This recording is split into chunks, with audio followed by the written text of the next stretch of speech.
Hey guys, so I just got out of the screening for last night in Soho. I'm actually going to make this a very, very quick review. This is directed by Edgar Wright, who has made films like Baby Driver, Shaun of the Dead, The World's End, amazing films. Scott Pilgrim vs. the World, one of my favorite films. And this seems like a film. Let me just start with the story. This is basically the story of a girl who goes kind of back in time through dream sequences into the 1960s, and she's following this one character, Sandy, played by Anya Taylor-Joy, who is amazing in this, and Thomasin McKenzie. She's fantastic. She's the lead actress.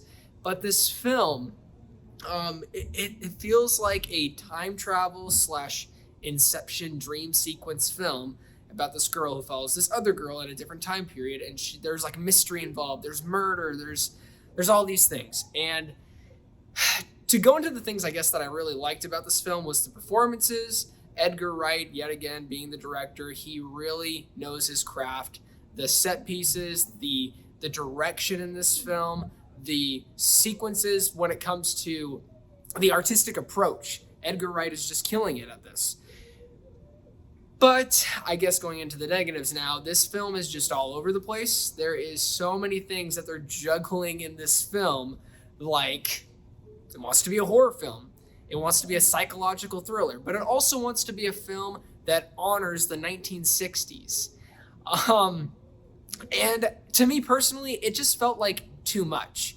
It didn't, Edgar Wright, it seemed like he didn't really know which genre he fully wanted to invest in, because there were moments where it wanted to be an investigation film, or it wanted to be a super horror movie, or it wanted to be this thriller of this girl who's going through mental health issues, and it could be a movie that's connecting to this other girl that also was going through a mental breakdown as well. And I don't want to go into spoilers because there are some really great twists at the ending, and one particular twist that I saw coming a mile away. If I didn't know this was directed by Edgar Wright, I'd be like, that was Edgar Wright?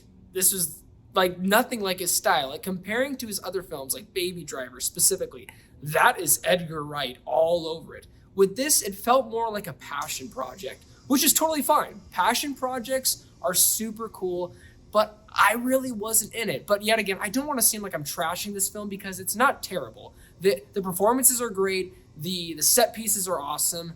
The sequences in the 60s, like the layout of it, like the way it all presents itself, and when you just feel like you're immersed there. I think they did a really good job with making you feel like you're in that time. You're in the 60s. You're in that nightclub. You're dancing with everybody. I thought that was really cool. But overall, guys, with Last Night in Soho, I really wanted to love it. And like I said, this is not a terrible film. It is entertaining. There are some entertaining sequences, some great performances, great direction. Like, this is a well-crafted film, but with a story that's not really that engaging, some issues with the story, inconsistencies with the ideas of what they're trying to do. And like I said, I don't want to go into spoilers, but some things that they do in this film, especially in the last like 15-20 minutes, do not make any sense to me.